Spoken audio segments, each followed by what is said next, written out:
Welcome to the final week, week 5 of the 5 Steps to a Balanced Firm course. This week we're talking technology. So how have you been going finding your sweet spot in practice? As a recap, in week 1 we looked at your vision, your mindset and your balance and what balance means to you. Week 2 we looked at your ideal clients and came up with who they are and some client avatars. Week 3 we looked at what your ideal services are going to be and pricing and packaging of those services. Week 4 we looked at your ideal team and culture, and then this week what is your ideal technology suite or technology stack. And we're going to be looking at it from a practice, a team and a client's point of view. So what are we trying to achieve with technology? Well, we're trying to solve a problem. We're looking at something we're doing in the practice that might be inefficient, might be causing bottlenecks, or just that we know there is a better way of doing. So we're looking to solve a problem in our practice. We're also looking to create more time, to do things quicker, so to save time and to make time. And then also we're looking at trying to make more money and save money. So we're replacing some of those manual type stuff that's being done now by employees or by yourself that perhaps you're doing out of hours, and we're going to do them inside of hours, and we're going to do them more in a more automated fashion. So we're going to be making more money and saving money. So how will we know if our ideal technology stack is giving us success? So what are the success factors? What do they look like? Well, we're going to be more efficient. We're going to be more effective. We're going to be more accurate. We're going to be more consistent and standardized in what we do and what we produce. We are going to eliminate mundane tasks. We're going to reduce mundane tasks and non-chargeable tasks. And we're going to have more profit in our practices. We're going to have greater work satisfaction because we aren't doing those repetitive, boring type things. It's going to be replaced with technology. We're going to have real-time data. So we're going to get things quicker. We're going to be able to get things in quicker and things out quicker. We're going to be able to communicate easier. We're going to be able to provide more valuable services to our clients. So think of the things that you really want to provide now but you never have the time to do.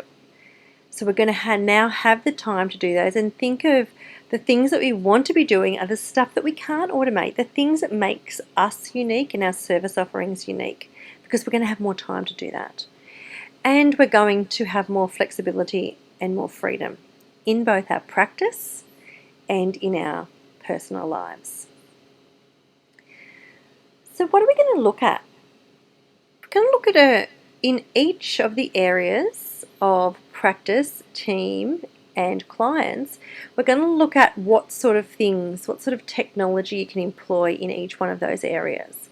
We're going to evaluate the software potentially that you are paying for. Perhaps you're using it, perhaps you're not. Perhaps you're not using it to its full capability. Or perhaps you're not using software at the moment and you really want to start using software. So we're going to look at what some of the options are. I'll go through the options of the things that I used in practice or the things that I use now. And then on our live call, I'd love to invite you to share some of the things that you use that you would be happy to recommend to everyone else. So what are the things we're going to be looking at from a practice perspective? Well, we're going to look at server versus cloud, and I would hazard a guess to say the majority of the proactive practices right now are pretty much predominantly on cloud. I bought a server, I'm not sure how long ago now, when I knew that it was still at the point where not everything was on the cloud and it was still that hybrid. So I elected to get a server, but I wouldn't be doing that these days. because everything is on the cloud. You've also got to be thinking about the devices that you use, and more people are using Apple devices, so we really want to be able to access that on the cloud. I know I personally use Apple, and it's a real pain in the neck if I have to get into MYOB files other than Essentials. And I swapped all of my stuff over to Essentials. What practice management software are you going to use? How much is it costing what you've got? Is there a better option as far as functionality and also cost? Do you have a client relationship management software, something separate outside your practice management software to keep track of things like your referrals, where clients came from, what special user-defined fields, so UDFs, that you might want to keep track of in your client base and your colleagues and your potential client base, things about your staff that you might want to keep separate, things that you might want to follow up. So what is your client relationship management system looking like? Document management system and paperless office, the two of those are quite intermixed. I became a paperless office back in 2008 at a cost of nearly $20,000, which was a lot of money at the time, but it was either that or spend maybe $5,000 to $8,000 on the compactors and all the stationery. That was one of the best investment decisions I could make, because it enabled me to really look professional, that I was able to call things up. Everything was consistent. So when clients were in a meeting, I would scan stuff, give them their work papers back. If I was at a client premises, I could log in, get the information. It just so many benefits. I could work from home. Clients could work at home if they were sick unexpectedly or whatever. Perfect. And I really would highly recommend that if you're not doing that. Corporate compliance. So how are you going to interact with ASIC? A lot of the corporate compliance software these days has the ability to get trust deeds, company documents, company establishments, and all for an all-encompassing price. So the more of those things that you need to buy for clients, the more of those things you need to do, the better value you're going to get. So that's something to consider. Workflow software management. Sure, you can do this on an Excel spreadsheet, but sometimes there's a lot of software that can actually read the clients, read what type of work straight from your practice management or your CRM. What are your credit card solutions? So that's not just FPOS that you have over the counter. That could be also things that when you're pricing and you're getting your payments monthly, how are they paying for those? So through things like Stripe, Go Cardless, maybe Afterpay for some things. Think about all the other Easy Debit. What are those sort of technology things that you can be using to make it easier for your clients to pay you? And then other things like action plans. Where are you going to store all your action plans? So out of what you've created from this 5-week course, you've got an action plan and you've got it separated into 5 lovely areas. How are you going to store that? Is there technology that's going to allow you to do that? To remind you of what you need to do. So things like Trello, Asana, a whole heap of stuff there in that domain. Keeping track of your practice goals and targets. I've got action plans on there twice. I don't know why that's happened. I have to think of what other one there was. Practice record keeping and bookkeeping. So what are you doing yourself for record keeping and bookkeeping? And I find that a lot of the stuff that we might actually do ourselves, if we really get into the nitty-gritty and we're using it really effectively and efficiently, it can actually then help us when we're trying to get clients to embrace it as well, because we can tell them that we used it ourselves, we can tell them the benefits, we can tell them how much time we're saving, and it just comes up with so much more authority. So if you're doing this stuff yourself, it is an easier sell with your clients. And then practice security. What are you doing from a practice security point of view when clients can get into your system remotely, and just ensuring that you're got utmost security of client details, client tax file numbers, client email addresses, and all the data breaches that are happening in the bigger firms, and not just accounting firms, in large corporates. We just don't want that to happen. So what are you doing from a practice security point of view? Then from a team perspective, what technology are you going to use for devices? So we talked about Apple versus, other devices. Ability to remote access. Do you allow remote access to certain things or to your whole database? Things like work papers and templates, where are you going to have, what platforms are they going to be on? How are people going to be using them? Have they got the functionality to roll over to the following year? Do they look great to be able to give to a client if you needed to give them some reports from those templates? How does that all work? And making sure that you have got that systemization and standardization so people aren't going reinventing the wheel, wasting time. There's a template they need to use, that's what needs to be used at all times. And if that's not working, there needs to be a mechanism by which that gets told to someone so that they can fix any anomalies, because we don't want people going off recreating work. What general ledger software are you going to use? Self-managed super fund software. Budgeting, cash flow, forecasting software. There's a heap of those out there on the market. What I find there, though, is people will get them. They really want to provide this service. They can see how much benefits there is from getting the software, but they don't have time to learn it properly, or they don't have time to implement it, or they don't have time to actually get in there and get a client information in there and start delivering it. So just by paying for the software, it's not going to achieve the results. So you need to have that implementation plan with all of these things. And then any tax planning software that you might choose to use. And then from a client's perspective, we want the clients to have that wow factor every time they come into contact with your organisation. So whether that is on the phone, whether that's their very first contact they have with you when they're looking at booking an appointment to see whether you're a fit, that engagement, so the onboarding, what's that experience like? Is it going to be the same for Jack today that it's going to be for Jill tomorrow? What happens? What things are you going to, how are you going to set the scene? Is there something you send out prior to the appointment? It's got to be automated, or it's got to have some sort of system that it happens to everyone, because no use Jack getting it today and Jill not getting it tomorrow. How are you going to communicate with clients? Skype and Zoom and mobile conferencing is fabulous. And we've got to get clients away from the fact of thinking they need to sit down with you for an hour to discuss something. It could be a 5 or 10 minute fix, resolution over the phone, but they insist on having that hour appointment. And sometimes it's those people who get shirty when they can't get that hour appointment because you're fully booked and they've left it to the last minute, but they need this advice. They need to go into the bank. They need to buy this car. The deal's about to run out and they need to see you today or yesterday. So how can we educate them that they do not need a whole hour meeting to discuss that? Because let's face it, we jump in there for 15 minutes, 30 minutes, we resolve the issue at hand, and then we might spend the next 15, 20 minutes talking small talk about kids. And that's all very lovely, and that's lovely for the year end and at certain times of the year. But if it's really just, I need this answer, I need it today, they probably don't need that nurturing. They need, what they are after is a result.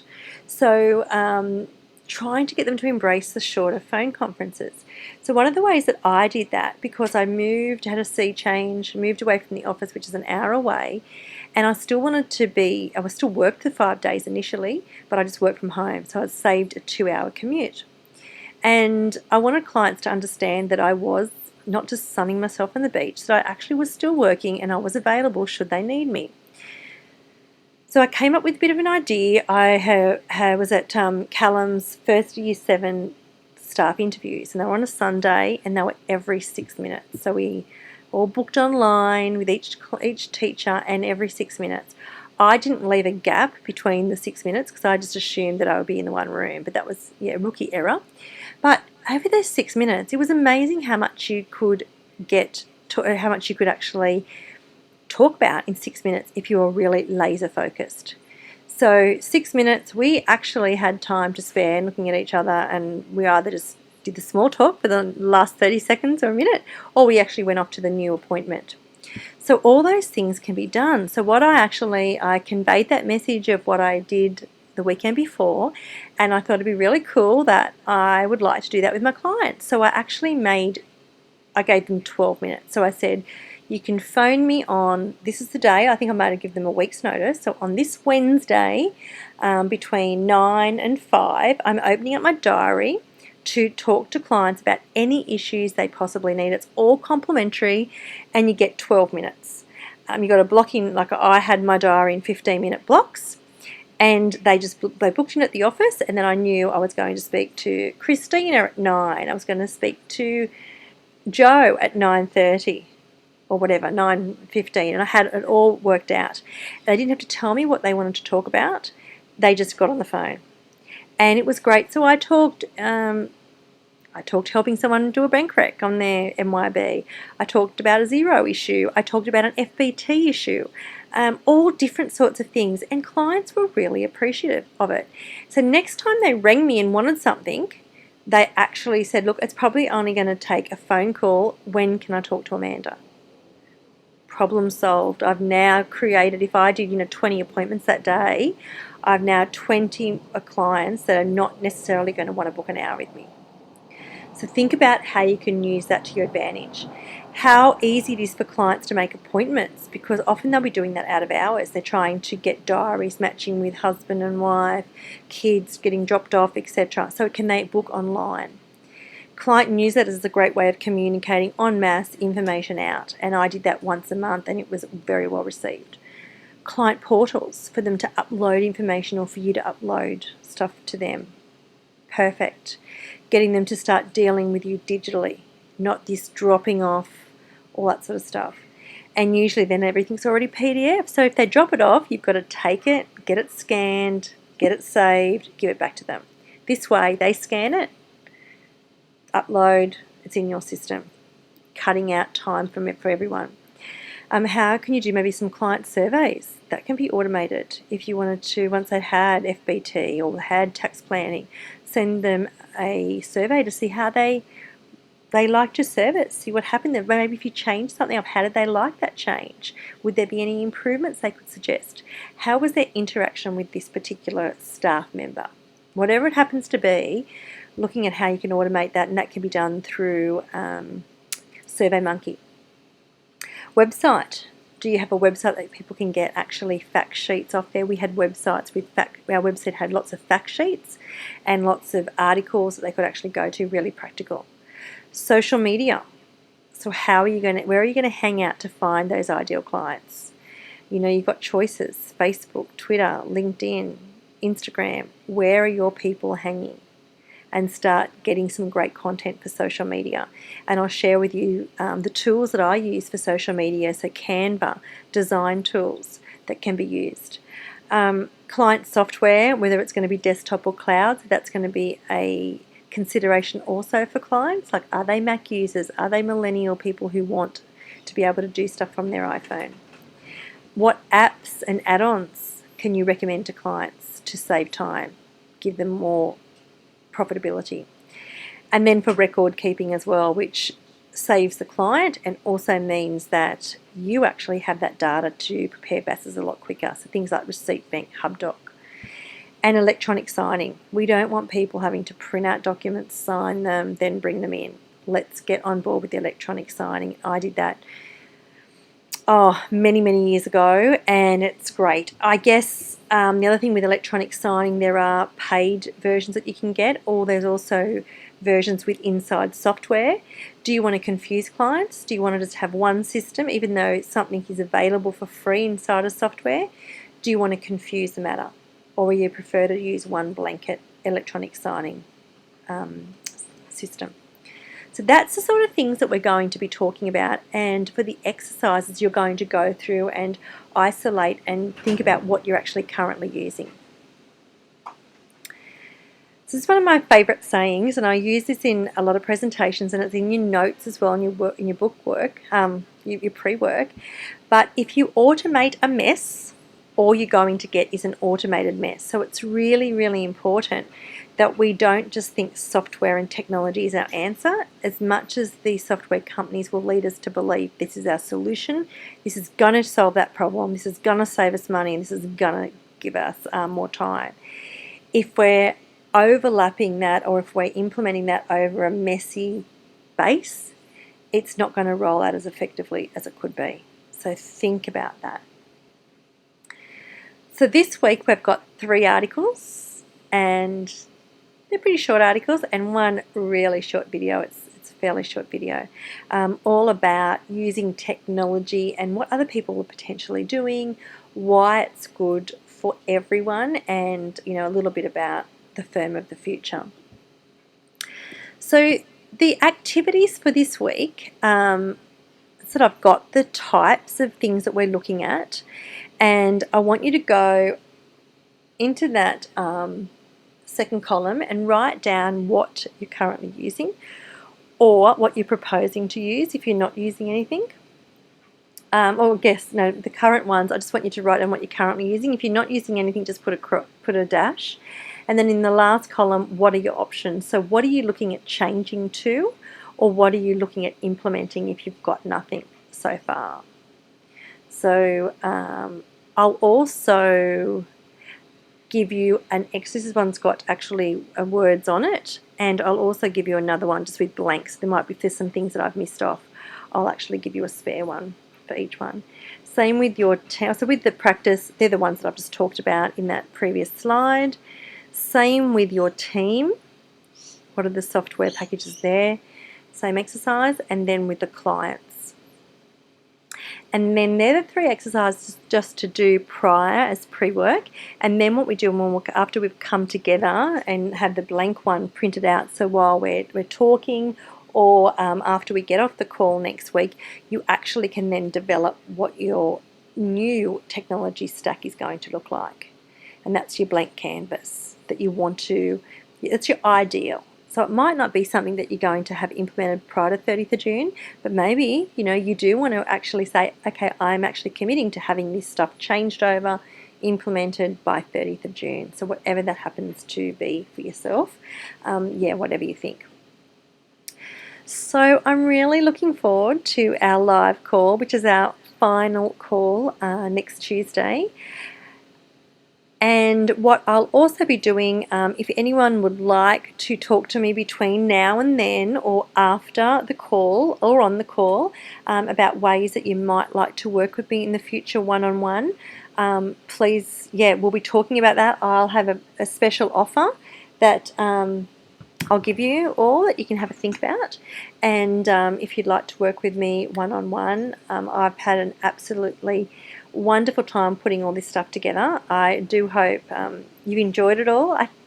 I think you have, because I love the fact that you've participated in the discussions, you've done your homework, and there has been a lot of work, and I really appreciate you being able to fit that in with everything else.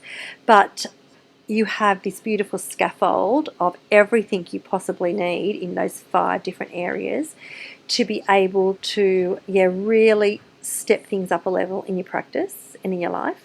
But if anyone wanted to have a chat to me either before the call or after the call about working one-on-one, please let me know, and I'll let you know what that special is. And looking forward to have a great weekend. Enjoy the exercises, and remember, this is a lovely quote that I've come across: but the purpose of technology is not to confuse the brain, but to serve the body.